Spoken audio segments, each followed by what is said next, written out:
She's a worshiper.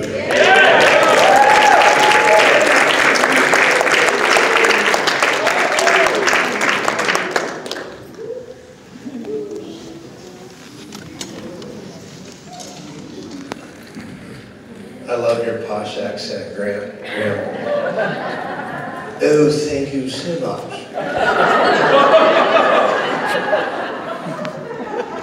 If I could say a poem, I'd say, Lord, I love thee with all my heart and my soul.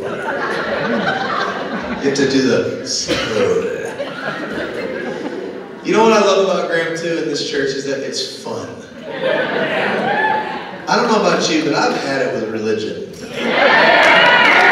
I've had it with stale, dead, cold, powerless traditions that don't work and don't help my life and don't help other people, and we all go through the motions. Now, for some people that say, well, now religion is a good thing, because people in the world look at churches and go, they have religion, they know God and everything. But really, to a Christian, religion is like cancer, man. It's like religion's like It's like going through the motions, but your heart's no longer in it. Absolutely. You know? It's like, why do we follow Jesus anyway? Because we get to heaven. Really? That's the reason? That's pretty shameful. I want to follow Jesus because he's everything to me. He destroyed the works of the devil in my life. He helped me get out of a quagmire. He helped me get out of everything I was into. And I want to follow Jesus because I love him. You know? How many of you want to follow Jesus no matter where he goes? Right?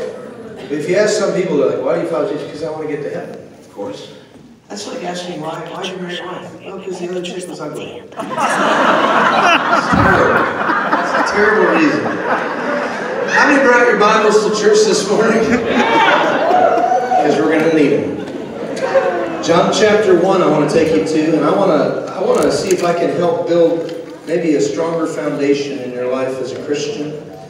I know my life has been rocked recently, not by tragedy, but more so by awareness.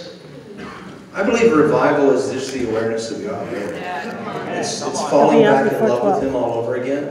I don't think, listen, revival, people roll on the floor, which is great, just when you thought the church was safe. And people do all kinds of things, but I don't think that's the main focus. I think the main focus is that we fall back in love with Jesus all over again.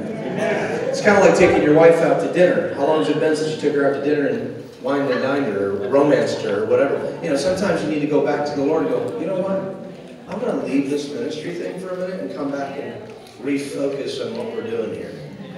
Because this is all about loving Jesus. And when you realize how much he loves you, then you go out and love the people. But I've noticed something. I've noticed that a lot of Christians have shaky foundations, and a lot of leaders have shaky foundations. When a tragedy comes along, it almost blows them over. And yet Jesus said, hey, if you plant yourself by the water, you will not be moved. Jesus said all kinds of stuff. Like if you build your house upon a rock, then the waves will come, the winds will come, the storms will come, but they'll have no effect on you. But if you build your house on a sandy land, it's unwise. You'll have to build it again. There's an old song when I was about, 11 years old, when I was a kid. Went to camp and everything, and they were singing the song. It goes, don't build your house on a sandy land. Don't build it too, I know you're impressed, too near the shore. It may look kind of nice, but you'll have to build it twice, and you'll have to build your house once more. It was written in the South. You gotta build your house upon a rock. You gotta build your house upon the Word of God.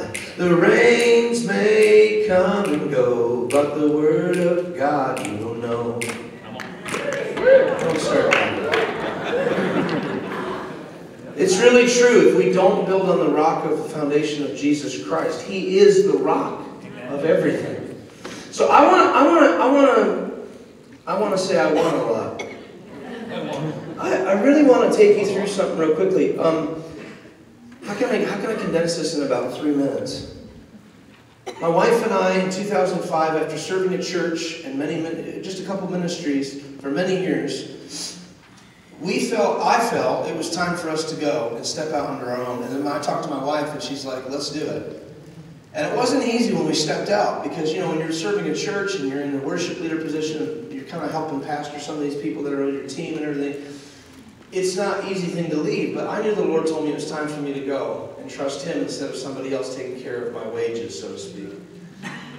So we stepped out in 2005, had our 2 little Tykes kids, which are now, goodness gracious, she'll be 18 and he'll be 17.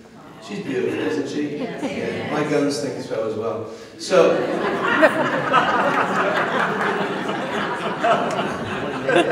it's true. How do you feel about gun control? Praise the Lord, pass the ammunition. Anyway,